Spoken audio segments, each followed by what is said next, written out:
Hello friends, welcome back to my channel. কেমন আছো তোমরা সবাই? আশা করছি তোমরা সকলেই খুব ভালো আছো, সুস্থ আছো।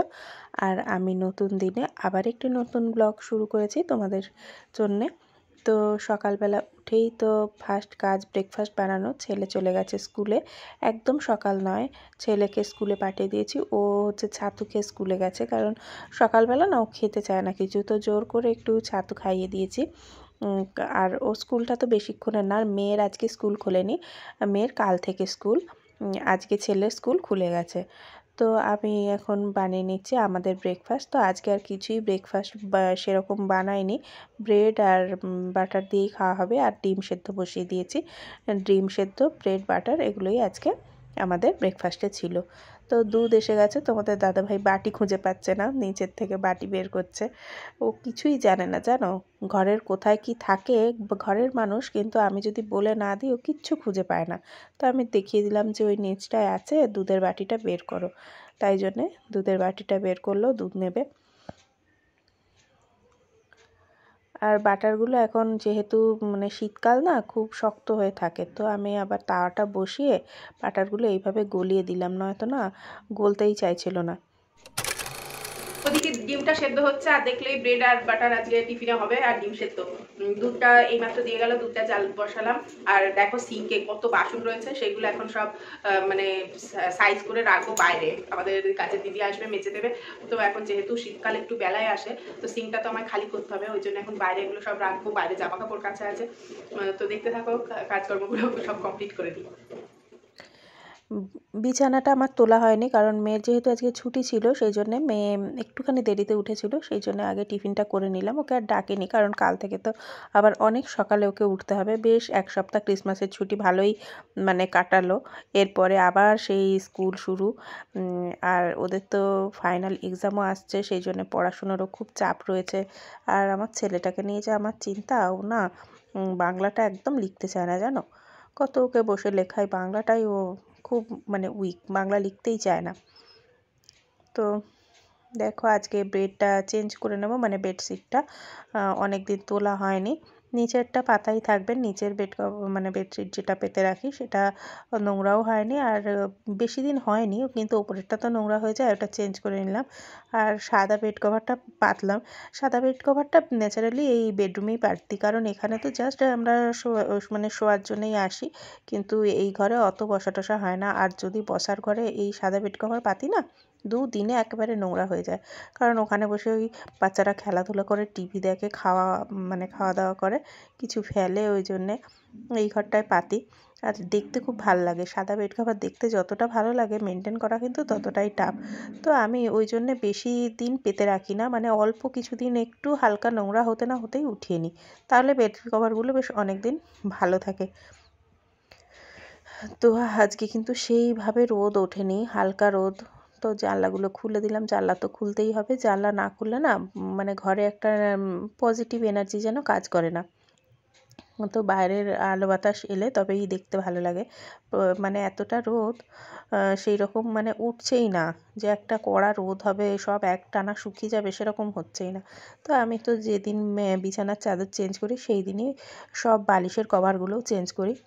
তো চেঞ্জ করে ভরে নিচ্ছি। আর আমার না বালিশের কভার কিছু কিনতে হবে, বালিশের কভারগুলো খারাপ হয়ে গেছে।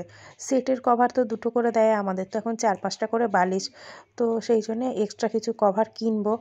একজনকে বলেছি, ও এসে দিয়ে যাবে বলেছে, দেখি কবে দিয়ে যায়।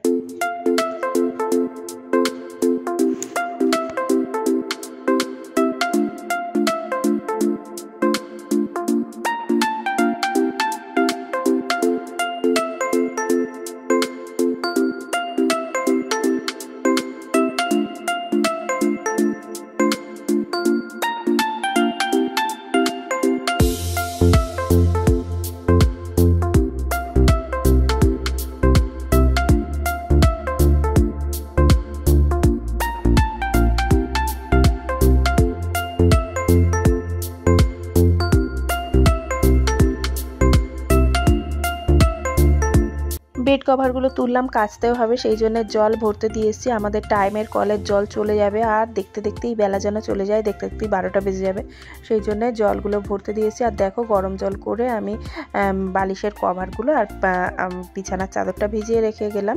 আর এইবারে আমি এই দিকে চলে এসেছি এই রুমটা ক্লিন করতে। তো আজকে এই সোফার চাদর যেটা পেতে রাখি সেটা তুলবো না, সেটাই আমি আবার ঝেড়ে পেতে দেবো, কারণ ওটা অত নোংরা হয়নি। আর একদিনে যদি সব এখন কাচাকাচি করি না, শীতের মধ্যে আমার অনেকটা বেলা হয়ে যায়, কাচতে আমার সব থেকে বিরক্ত লাগে, তো অনেকটা বেলা হয়ে যাবে বলে আজকে আর এটা তুললাম না। দুদিন বাদে আবার যখন এই ঘরের চাদরটা ওঠাবো তখন এটা তুলে নেব। আর এটা একদিনে এমনিও একটা সময় তুলে কেচে দেওয়া যাবে, এটা এমন কিছু ভারী চাদর না। তো সোফাটা একটু পরিষ্কার করে নিলাম, কারণ সোফাটার মধ্যে যে যুদ্ধ চলে সারাদিনে, যে আমার কতবার সোফাটা ঠিক করতে হয়। কুশানগুলো তো আমি এইভাবে সাজিয়ে রাখি, আবার যে কে সেই হয়ে যায় জানো। তো এই ঘরটাও দেখো ক্লিন করে নিয়েছি, সব এইটাও ডাস্টিং করে নিয়েছি। এই টিভির কভারটা, যেটা টিভি টেবিলের কভারটাও আজকে চেঞ্জ করেছি। সকালের কাজকর্ম কমপ্লিট, স্নান টান কমপ্লিট, পুজো কমপ্লিট। এবার রান্না করব। তো রান্নার জন্য মাছটা আমি আগে নুন হলুদ মাখিয়ে রেখে গেছি, তো নুন হলুদ মাখানোই আছে। এখন মাছটা ভাজবো, ভাতটা করা হয়নি, ভাত করব। কিন্তু আমাদের লাকি সিঞ্জর ভাতটা আজকে হয়ে গেছে, আগে আগে করে নিয়েছি, কারণ ওদের গরমে না অনেকক্ষণ প্রেশারের গরমটা থাকে, সেই জন্য। আর এই সবজি নিয়ে এসছে তোমাদের দাদাভাই, একটু আগে নিয়ে এসছে, এগুলো সব গোছাবো, কাজ তো লেগেই আছে। তো চলো এগুলো করতে থাকি, আজকে একটু দেরি হয়ে গেছে। আর করবো হচ্ছে শিমের। যেদিন এক্সট্রা কিছু কাছাকাছি থাকে না, সেদিন অনেকটা দেরি হয়ে যায় রান্না করতে। তো আমি দেখো তবুও গুছিয়ে কিছু রেখে গেছিলাম স্নান করতে যাওয়ার আগে, যেমন শিমের ভর্তা করব, তাই জন্য শিমটা একটু সেদ্ধ করে রেখে গেছি। আর এই যে তোমাদের দাদাভাই সবজি এনেছে, দেখো ওকে যেন সবচেয়ে বাসি পচাগুলো গুছিয়ে দেয়, কিচ্ছু দেখে আনে না জানো। কপিটা দেখো কেমন, কিন্তু ওই জন্য পাতা ফাতাগুলো খুলে একটু রাখছি ফ্রিজে, এভাবে রাখলে পরে একটু তবু রাখা যাবে। আর সবগুলো যেমন কেমন পুরনো লাগছে, সবজিগুলো একদম তাজা নয়। ওকেই পায় এইরকম, ও কিচ্ছু হাতে ধরে দেখে আনে না জানো। আর বাজার করতে দিলে বাজার আনবে শুধু আলু, পেঁয়াজ, টমেটো, মটর, এই ওর বাজারও হয়ে গেল। আর দুটো ফুলকপি, বাঁধাকপি, ব্যাস। কোনো গুছিয়ে বাজার করা, শাক সবজি আনা, সেগুলো যেটা বলে দেবো। যদি আমি বলে দিই যে আজকে লাল শাক আনবে, তো লাল শাক আনবে, কালকে পালং শাক আনবে, তো পালং শাক আনবে। যে একটা বুঝে শীতকালের বাজার, কত রকমের বাজার পাওয়া যায়, সেই সব কিচ্ছু আনে না জানো। তো শিমগুলো আজকে আমি রান্না করে ফেলছি, কারণ শিমগুলো বেশি দিন রাখলে না কেমন মানে টেস্টটা ভালো হয় না, যখন ফ্রিজে রেখে করলে সেগুলো শুকনো শুকনো হয়ে যায়, আর পরে শিম ভর্তাটা করতে পারবো না। ওই জন্যে তাজা শিমগুলো শিম এনেছিল, তাই দিয়ে আজকে শিমের ভর্তাটা করব।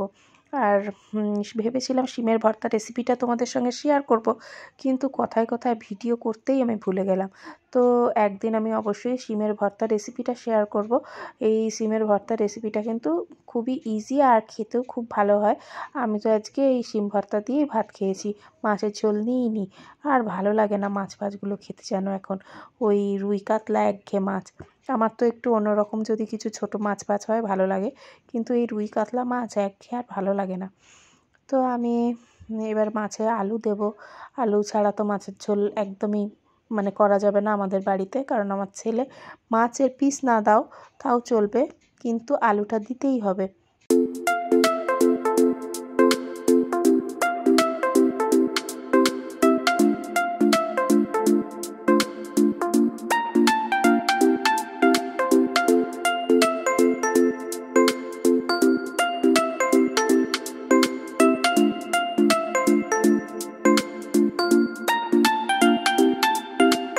তো আজকে আমি মাছের ঝোলটা একদম সিম্পলভাবে আদা জিরে বাটা দিয়ে, টমেটো আর শুকনো লঙ্কা একটা সব একসঙ্গে পেস্ট করে এই মশলাটা দিয়েই করেছিলাম, আলু ফুলকপি দিয়ে মাছের ঝোল।